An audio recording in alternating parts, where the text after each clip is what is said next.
बोले श्री प्राणनाथ प्यारे की जय। श्री सतगुरु महाराज जी की जय हो।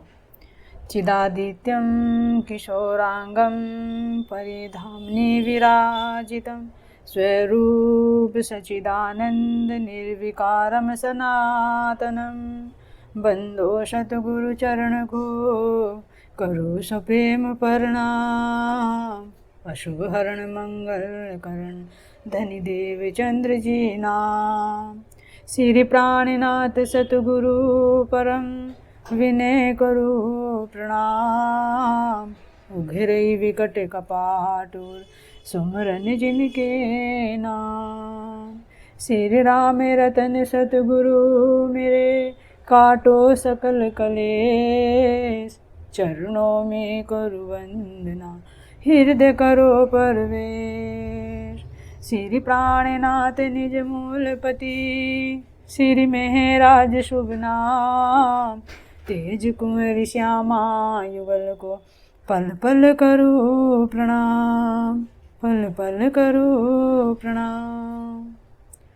धामधनी के लाडले व आत्म संबंधी प्यारे सुंदर साथ जी, आप सबके चरणों में मेरा कोटि कोटि प्रणाम। प्यारे सुंदर साथ जी, अब हम वर्णन लेते हैं अव्याकृत ब्रह्म के महाकारण जो शरीर है, उस महाकारण का भी जो शुद्ध सूक्ष्म शरीर है।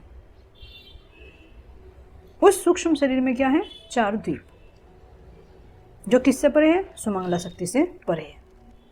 जो सुमंगला शक्ति का वर्णन हो चुका है, उससे ऊपर क्या है? ये 4 द्वीप है। तो ये 4 द्वीप का वर्णन शास्त्रों में भी मिलता है, और ये 2 जगह है। कहाँ पर है? जो वर्णन किया था, ये नारायण जो आदि नारायण है, आदि नारायण का जो महाकारण शरीर है, उनके भी 4 भाग बताए थे, तो उनके भी शुद्ध सूक्ष्म में 4 द्वीप हैं।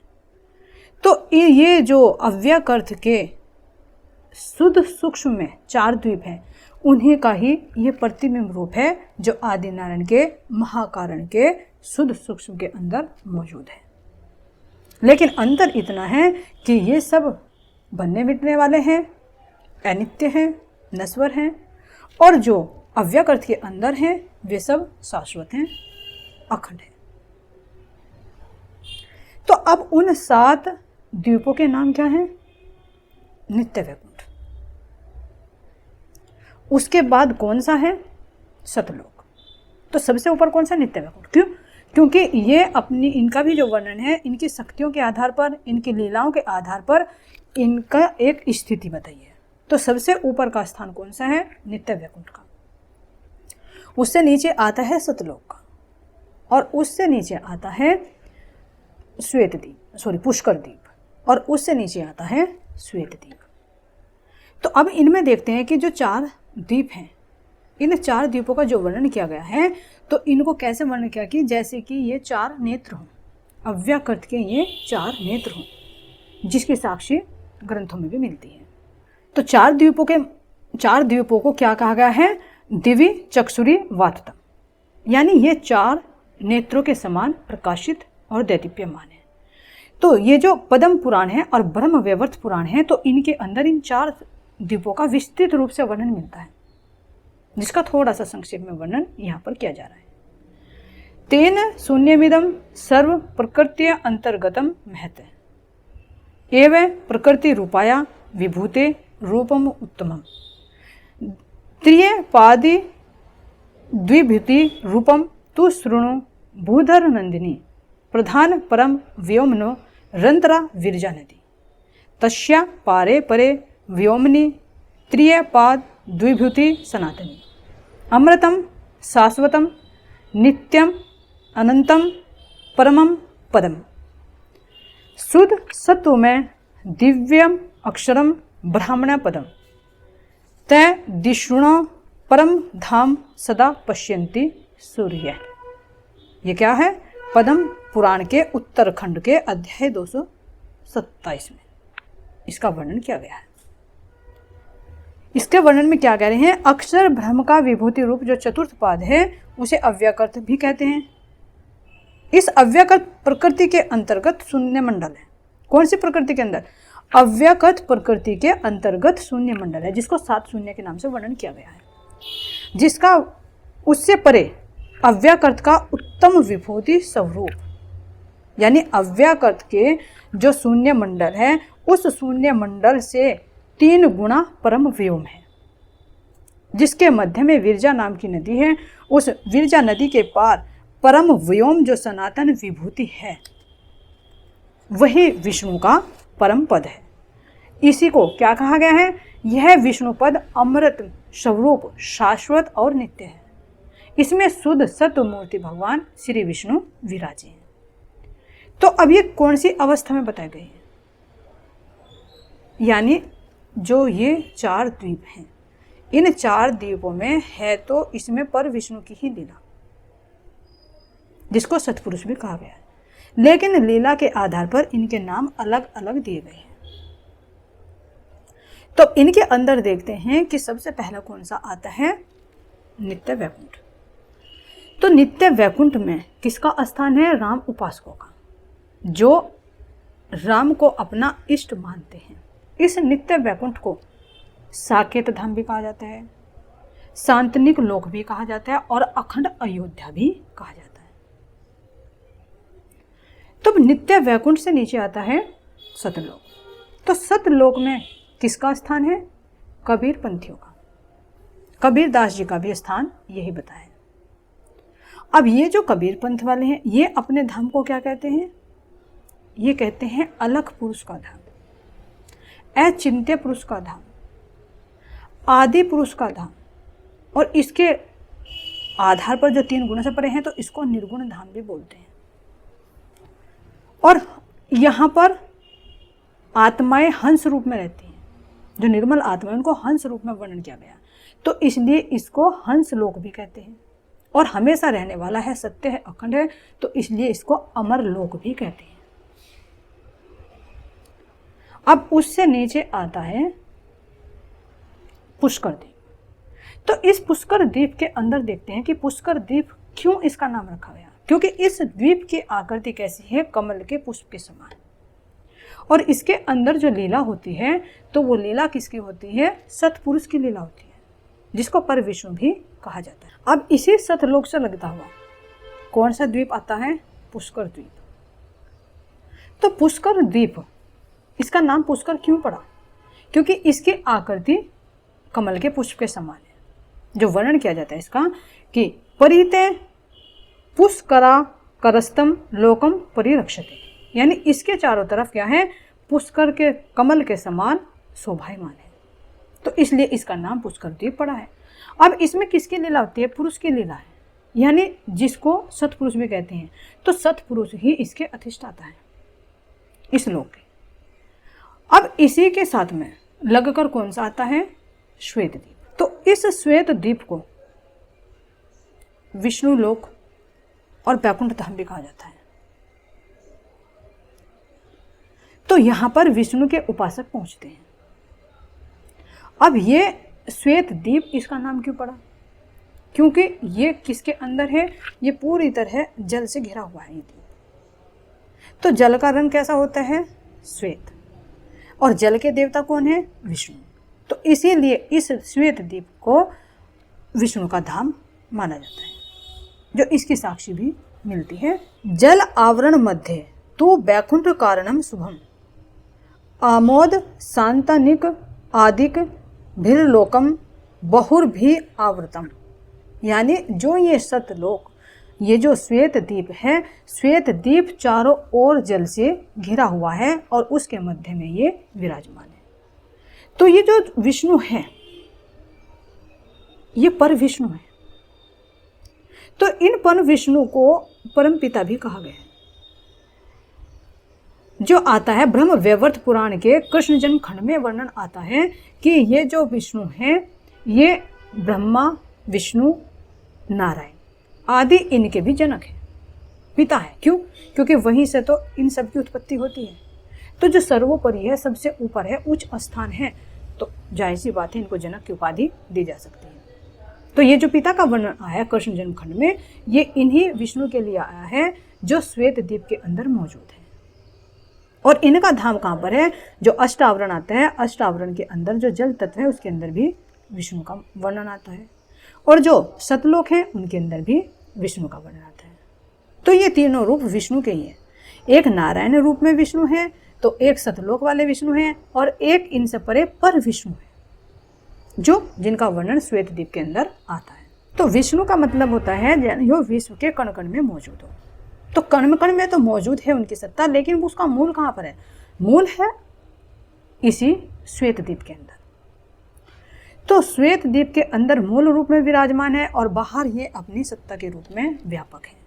तो इनके व्यापक होने के कारण इनकी शक्ति भी व्यापक ही है, और ये सब जगह मौजूद हो सकते हैं। तो इसलिए इनको वहाँ पर भी वर्णन किया गया है, अष्टावरण के अंदर भी वर्णन किया गया है, और सतलोक के अंदर भी वर्णन किया गया है। तब इसके साक्षी मिलती है, क्या कह रहे हैं कि स्वम हिमना सर्वलोकान सर्वान देवा सर्वान आत्मनाम सर्वाणी भूतानि व्यापनोति व्यापयति इतु विष्णु। यानी अपनी महिमा से सर्वत्र ओतप्रोत होकर जो इस विश्व में सबको धारण किए हैं, सबको खिला रहा है, इसीलिए तो विष्णु है। तो यहाँ पर भी है वो, और उनका जो मूल है तो वे श्वेतद्वीप के अंदर भी मौजूद है। तो जल के सफ़ेद रंग के कारण इसका नाम श्वेतद्वीप रखा है, जो उस सूक्ष्म निर्मलता का जो प्रतीक है जल वहाँ पर। तो वहाँ पर क्या वर्णन आता है कि वहाँ पर करोड़ों करोड़ों, कहीं पर करोड़ों, कहीं पर सौ सौ सखियाँ यानी आत्माएं आनंद विहार करती हैं इन द्वीपों में। तो वहाँ पर जितनी भी शक्तियाँ हैं, इन सबको क्या कहा गया है? हंस रूप कहा है। तो यहाँ पर इन चारों द्वीपों में कौन सी शक्तियाँ जाती हैं, कौन सी सखियाँ जाती हैं? यानी जिसका वर्णन पहले किया गया था कि जो सतलोक के अंदर चार मुक्तियाँ हैं, सालोक्य है, सामीप्य है, सारूप्य है और सायुज्य। तो सालोक्य में कौन सी थी? यानी जो उनके लोक की प्राप्ति होती है। सामीप्य में यानी जो अपने इष्ट के समीप रहती है। सारूप्य में जिसको अपने इष्ट जैसा रूप प्राप्त होता है। और सायुज्य में जो वो अपने इष्ट से मिलकर वो बिल्कुल एक ही रूप उसी के अंदर समाहित हो जाते हैं, जो ज्ञान से बताई थी कि वो मुक्ति कौन सी मिलती है? सायुज्य मुक्ति ज्ञान से। तो ज्ञान रूप जब होते हैं तो वो आत्मा भी अपने इष्ट के समान ही एक रूप हो जाती है। तो यहाँ पर जब इस सृष्टि का लय होता है तो ये सतलोक वाली सब महाविष्णु के अंदर समा जाते हैं, और महाविष्णु के अंदर भी जो चार द्वीप थे उनके अंदर भी ये चार तरह की मुक्तियाँ थी। तो इन चारों द्वीपों में जो मुक्त जीवात्माएं हैं वे वहाँ पर आनंद विहार करती रहती हैं। तो इनको हंस रूप में, भाई जो ये हैं कबीर पंथ वाले हैं तो ये भी अपने मुक्त आत्माओं को हंस रूप वर्णन किया गया है। जो अनेक मत वाले हैं वे भी अपने को हंस रूप कहते हैं। तो योग मत में भी इसकी साक्षी मिलती है। क्या कहते हैं? हंसो गणेशो विधि रेव हंसे हंसो हरिर समश्च शंभु जीवो ही हंसो गुरु रेवे हंसे हंसो निज आत्मा परमात्म हंस। इसमें क्या कह रहे हैं कि योग मत के अनुसार क्या बता रहे हैं कि ब्रह्मा, महेश, गणेश, गुरु, शिष्य, जीव आत्मा, परमात्मा सब हंस कहने योग्य हैं। क्यों? क्योंकि वहाँ पर वो एक रूप हो जाते हैं। तो इसीलिए कबीर पंथ वाले भी अपने को हंस लोग कहते हैं और आत्माओं को हंस कहते हैं कि हंसों का वहाँ पर सरोवर है। तो वो सरोवर क्या है? यानी मुक्त आत्माएं उस आनंद के रस में लीन रहती हैं, तो वो आनंद का सरोवर ही उसका जल का सरोवर बताया यहाँ की भाषा में, लेकिन नहीं तो वो आनंद का सरोवर है जो उसमें वहाँ पर मुक्त आत्माएं रहती हैं। तो इन्हीं के साथ में वर्णन आता है कि जो हमारी बहिष्ठ है, तो पहली बहिष्ठ कहाँ पर हुई है? गायत्री के धाम में, जो ज्योति स्वरूप का निर्मल क्षेत्र है गायत्री के अंदर है, उसके अंदर पहली बहिष्ठ है। दूसरी बहिष्ठ का वर्णन हुआ है अव्याकृत के कारण में, यानी अखंड सात शून्य के अंदर। उसको क्या कहा था? पैगंबरी बहिष्ठ। अब नीचे से गिनते हैं तो अब आती है तीसरी बहिष्ठ, जिसको कहते हैं मलकुती बहिष्ठ। तो मलकुती बहिष्ठ कहाँ है? ये इन चार द्वीपों के ही बाईं ओर इसका वर्णन आता है कि जो जीव यहाँ पर जाएंगे इस ज्ञान को लेकर, कौन से ज्ञान को लेकर, यानी ये 4 तरह की मुक्ति प्राप्त करने के साथ में ब्रह्म को सगुण मानते हैं, यानी राम उपासक हैं या विष्णु उपासक हैं, तो ये सब जीव इसी धाम को प्राप्त होंगे। तो यहाँ पर इसको क्या कहा गया है, मलकुती बहिष्ठ, यानी ऊपर से गिनेंगे तो कौन से नंबर की बहिष्ठ है, ये 6ठे नंबर की बहिष्ठ है, और नीचे से गिनते हैं तो ये 3रे नंबर की बहिष्ठ है।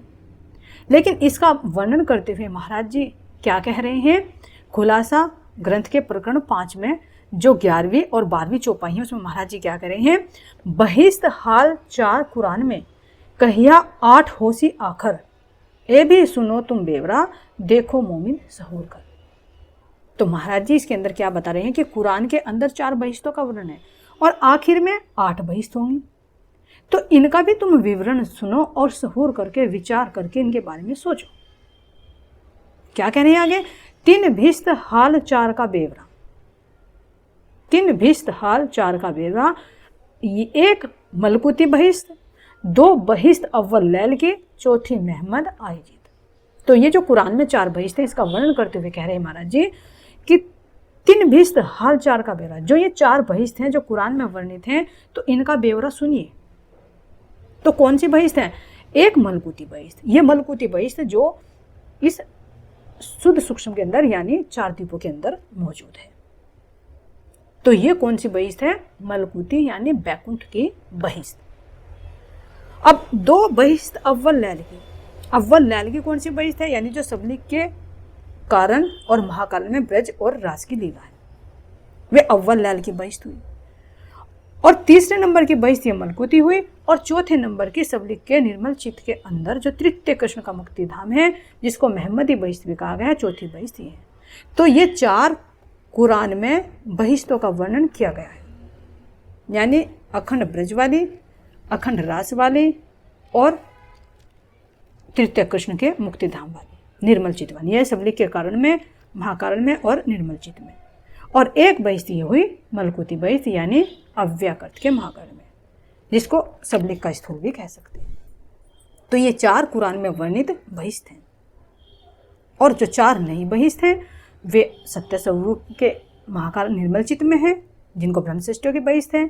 फिर दूसरी सत्य स्वरूप के महाकारण के अंदर जो ईश्वरी सृष्टियों की बहिष्ठ है, और उसके बाद में आती है ये अव्याकृत के कारण में जिनको कहा गया है पैगंबरी बहिष्ठ, और 4थी बहिष्ठ है आम फलक की बहिष्ठ प्रणव ब्रह्म के अंदर। तो इस तरह से ये 8 बहिष्ठों का वर्णन मिलता है, जो 4 पुरानी और 4 नई। तो इनमें से जो देखते हैं कि जो मलकुती बहिष्ठ है, ये मलकुती बहिष्ठ इन्हीं 4 द्वीपों के साथ में है। तो इन चारों द्वीपों को मिलाकर नित्य वैकुंठ बोला जाता है। तो इन नित्य वैकुंठ में ही अक्षर ब्रह्म की जो बाल वृत्ति है वो बाहर प्रकट होती है, यानी ये सौपनवत संसार बनाने और मिटाने जो स्थूल में सुमंगला शक्ति आती है उसके माध्यम से वे सृष्टि की रचना करते हैं। तो इसलिए इनको कहा गया है कि अक्षर ब्रह्म की जो बाल वृत्ति है, यानी संसार को बनाते हैं और मिटाते हैं, तो उसमें जो बैकुंठ का वर्णन आता है कि नित्य मैकुट मिने अक्षर, तो ये जो बाल लीला रूप यहाँ संसार की रचना करते हैं, तो ये इन्हीं नित्य वैकुंठ से करते हैं। और नित्य वैकुंठ में किसका वर्णन आता है, राम उपासकों का। तो ये राम उपासकों का जो वर्णन आता है, तो यहाँ पर राम के उपासक पहुँचते हैं। तो जो कबीर दास जी ने वर्णन किया है, तो कबीर दास जी का धाम कौन सा है, नित्य वैकुंठ से नीचे सतलोक। अब सतलोक से ऊपर क्या है, नित्य वैकुंठ। तो नित्य वैकुंठ में कौन पहुंचते हैं, राम उपासक। तो इसलिए कबीर दास जी ने वर्णन जो किया है अपने साखी में बोला है कि 1 राम दशरथ के बेटे, 1 राम घट घट में लेटे, 1 राम का सकल पसारा, और 1 राम इन सबसे न्यारा। तो अब देखते हैं कि इन सबसे न्यारा कौन सा है। जो पहले इनका वर्णन हो गया कि 1 राम दशरथ के बेटे, यानी जो विष्णु के 24 अवतार होते हैं, तो उन 24 अवतारों में से एक राजा दशरथ के पुत्र भी तो बनकर आए जो अयोध्या में जन्म लिया। तो वे कहाँ से आए, सतलोक से, जो विष्णु के अवतार होते हैं 24 अवतार। और 1 राम घट घट में लेटे। तो घट घट वासी कौन से हैं, जो ऊपर वर्णन आता है कि ज्योति स्वरूप का जो वर्णन किया था कि जो ज्योति स्वरूप है उनमें जो अर्धमात्राकार है उनकी शक्ति जो ईश्वर है तो वो घट घटवासी है, यानी सब में व्यापक रूप से है, तो इसीलिए उनको राम कहा है, यानी जो कण कण में रमा हुआ है। तो एक राम घट घट में लेटे, तो वही ज्योति स्वरूप हर प्राणी के अंदर चेतना रूप में मौजूद है, तो घट घट के अंदर वो शक्ति है मौजूद।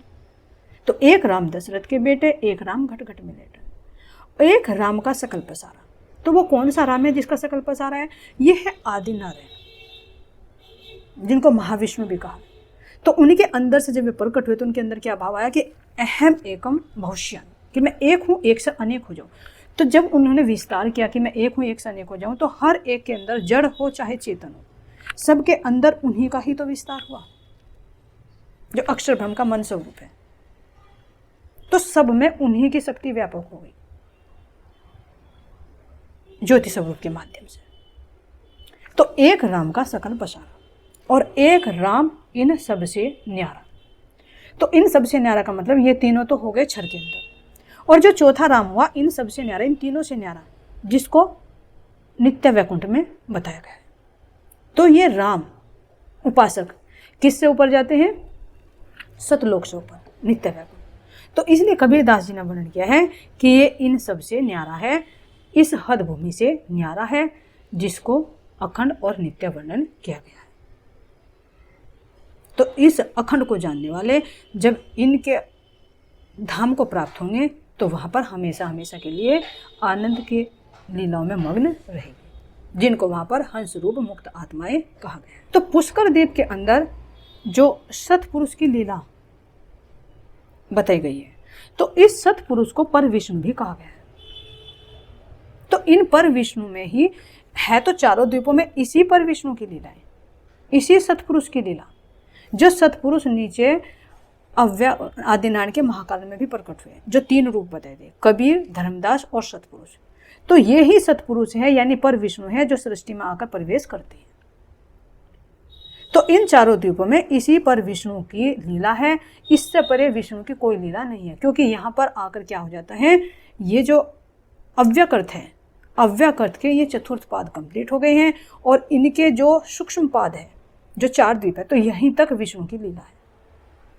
इससे ऊपर जो आएगी तो ब्रज की और राज की लीला आएगी, जो शुद्ध कारण और शुद्ध महाकारण में आएगी, जिसका वर्णन आगे किया जाएगा। बोले श्री प्राणनाथ प्यारे की जय, सतगुरु महाराज जी की जय। प्रणाम।